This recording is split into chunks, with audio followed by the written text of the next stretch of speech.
Bonsoir et bienvenue au deuxième club de lecture, dans lequel je vais présenter mes lectures de mars 2021. Alors on va commencer sans plus tarder avec le premier livre que j'ai lu, qui était obligatoire à cause de l'école, comme j'ai mentionné dans mon dernier club de lecture. C'est La confession d'un enfant du siècle de Musset. Ce livre-là raconte l'histoire de Octave qui, après avoir fait trahir par sa maîtresse, tombe dans une débauche qui est en fait une espèce d'explication du siècle, du 19e siècle, et de tous les débauches de la société pour ensuite retrouver l'amour mais qui sera légèrement désastreux. J'ai vraiment essayé d'aimer ce livre-là. J'ai vraiment essayé. L'affaire, c'est que les deux premiers chapitres étaient excellents. Il y avait un super beau portrait de la société au 19e siècle. Et bon, j'aime quand même beaucoup l'histoire, donc j'ai trouvé ça vraiment intéressant. Et comment Musset décrit le monde qui l'entoure, c'est une espèce d'autofiction avant l'heure. Il se met en scène dans un personnage et fait des liens avec sa vie privée et dans le fond de l'histoire qu'il a inventée. Donc c'est vraiment intéressant, mais très rapidement le livre devient très lourd, devient très long, devient très juste du blabla, il y a pas grand chose qui se passe. Comme j'ai dit, j'ai vraiment essayé d'aimer ce livre-là. Souvent j'aime beaucoup les classiques, ou en tout cas j'essaie de leur donner une chance parce que je sais qu'ils ont été écrits dans une époque qui est vraiment différente de la mienne, de la nôtre, mais j'essaie quand même de leur donner une chance parce qu'il y a quand même une raison pourquoi est-ce qu'ils sont classiques et je veux vraiment comme savoir c'est quoi. Mais ce livre-là, il l'a juste vraiment pas fait pour moi, ça a été vraiment difficile de le lire, chaque chapitre était plus long que le dernier, les personnages étaient intéressants mais souvent c'était des chapitres de monologues de tel sujet ou telle affaire. Je vois un peu, c'est une espèce de tragédie romantique. Je vois le projet que Musset a essayé de faire, puisque d'ailleurs j'ai eu un cours là-dessus, donc j'ai vraiment pu apprécier l'œuvre sur le côté technique, mais pour de vrai en lisant, c'était pas très bon, je l'ai pas vraiment apprécié, et j'ai donné 2 étoiles. Je donne vraiment pas beaucoup des mauvaises cotes d'habitude, mais il l'a mérité. Je suis désolée Musset, mais j'ai vraiment essayé. Le deuxième livre que j'ai lu en mars, c'est La vie secrète des écrivains de Guillaume Musso. Je me suis fait recommander ce livre-là par ma mère, moi-même en tant que jeune autrice, jeune écrivaine. Un jour, peut-être que je vivrai de ma plume. Mais ma mère me l'a vraiment recommandé parce que ça parle beaucoup du métier d'écrivain, de journalisme, de libraire et tout ça, d'édition beaucoup. Et j'ai donné je me suis dit, bah, je vais l'essayer. Je l'ai lu en 2 jours. Ce livre-là, je l'ai dévoré. C'était super bon. En gros, l'histoire, il y a un très populaire auteur qui s'est retiré complètement du monde littéraire sur une île vraiment sécluse du reste du monde. Il y a une petite communauté qui y vit, mais alors qu'il y a un meurtre qui se passe sur l'île, il y a vraiment des accusations qui commencent à se poser sur tout le monde de l'île. L'île est mise en huis clos et là, il y a vraiment une espèce d'enquête qui commence. Il y a des vieux secrets qui sont cherchés et retrouvés. Et dans le fond, c'est un thriller, mais il y a beaucoup de liens au monde de l'écriture, de la publication, de l'édition, et je l'ai vraiment aimé. Vraiment, c'était une lecture super rapide pour tous les gens qui aiment l'écriture ou le monde de l'écriture en général, je vous le conseille fortement. Musso écrit très bien, tellement bien qu'à la fin, on ne sait plus quels éléments sont vrais, quels éléments sont faux. Et il y a comme une espèce de livre dans le livre, un truc que j'ai vraiment apprécié. Il y a beaucoup de bruit de 4e mur.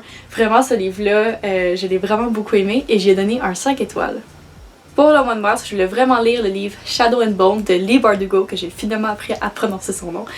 Et finalement, bien, je n'ai pas seulement lu le premier tome, j'ai lu aussi les 2 autres tomes. Donc j'ai lu la trilogie complète pendant le mois de mars.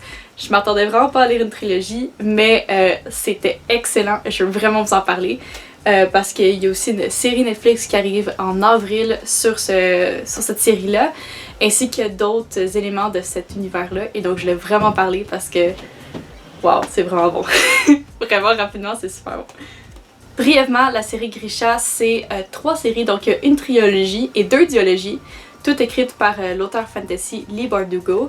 Et dans le fond, la première série à lire pour vraiment aller dans cet univers-là, qui est dans le fond plusieurs tomes dans le même univers avec des personnages récurrents, c'est la série de Shadow and Bone, donc j'ai personnellement toutes lues. Donc il y a Shadow and Bone, Siege and Storm et Ruin and Rising. Les titres en français, je ne suis pas certaine, mais c'est la série Grisha en français, c'est comme ça qu'elle s'appelle. Shadow and Bone suit l'histoire de Alina Starkov, qui est une jeune cartographe de la première armée de Ravka. Dans le fond, dans cet univers-là et dans ce pays-là, Ravka, il y a une espèce de grande marque de ténèbres dans laquelle il y a des monstres qui habitent à l'intérieur et dans le fond qui fait vraiment décimer le pays, qui coupe le pays en deux depuis trop longtemps. Et alors qu'elle essaie de le traverser, elle découvre qu'elle a des pouvoirs qui pourraient sauver son pays. Qu'est-ce qui est magnifique avec la série de Shadow and Bone et la trilogie en général, c'est vraiment les personnages sont super attachants. Tous les personnages ont une dualité interne. Les méchants, on dirait que des fois ils sont gentils. Les gentils, on dirait que des fois on sait pas trop s'ils sont vraiment gentils. Tout le monde a des motifs. Il y a vraiment une grosse game politique aussi qui se passe à travers, surtout le deuxième et le troisième tome. Mais quand même que c'est vraiment intéressant, c'est qu'on retourne toujours aux sources, on retourne toujours à la protagoniste et la protagoniste est très forte là-dedans. Souvent j'aime pas vraiment les protagonistes, en tout cas c'est moins mes personnages préférés, mais dans cet univers-là, Alina a tout de suite eu mon intérêt, elle était vraiment, son histoire était super bien écrite et vraiment c'est aussi un livre qui a beaucoup d'humour, il y a des jokes qui se passent une fois de temps en temps. Et à travers les 3 tomes, on perd vraiment pas le souffle. Il y a vraiment toujours de l'action qui se passe. À chaque 1 ou 2 chapitres, il y a un revirement de situation. Et vraiment, l'univers aussi. J'ai vraiment beaucoup de choses à dire sur cette série-là. Mais l'univers, oh mon dieu, l'univers est tellement complexe, riche. Les personnages sont tellement imprégnés de leur univers. Ils le font vivre à travers les mots. C'est vraiment une série que je recommande à tout le monde qui aime le fantasy. Il y a beaucoup aussi d'inspiration historique et même de d'autres peuples, d'autres cultures. Vraiment, c'est une série que je recommande très chaudement. En plus, on a une bonne excuse pour le lire. Il y a une série Netflix qui arrive en avril là-dessus. Honnêtement, j'ai très hâte de voir qu'est-ce qu'ils vont faire avec ces personnages-là. Mais bref, vraiment, Shadow and Bone, Siege and Storm, Ruin and Rising, dans le fond les 3 tomes de la série Grisha, je leur ai donné un 5 étoiles. Alors, c'était tout pour mes lectures du mois de mars. En mois d'avril, mon but c'est peut-être de un peu moins lire, puisqu'il y a le camp NaNoWriMo qui se donne en avril et je dois m'y mettre. Donc c'est peut-être sûr que je vais moins avoir le temps de lire des livres, mais il y a quand même 2 livres que je veux lire minimum. Alors le premier c'est Gaspard de la nuit de Aloysius Bertrand. C'est un livre que je vais lire pour l'université. J'ai aucune idée de quoi ça parle. C'est un recueil de poésie apparemment qui a bien marqué l'époque, même s'il a été assez discret. Et donc je n'ai pas vraiment le choix de le lire. Donc j'ai bien hâte de découvrir qu'est-ce que je vais apprendre là-dessus. Donc ça c'est le premier livre que je dois lire. Le deuxième livre que je veux lire pour le mois d'avril c'est Six of Crows de Leigh Bardugo. Dans le fond, c'est la duologie qui continue l'univers Grisha qui a été commencé par la série de Shadow and Bone.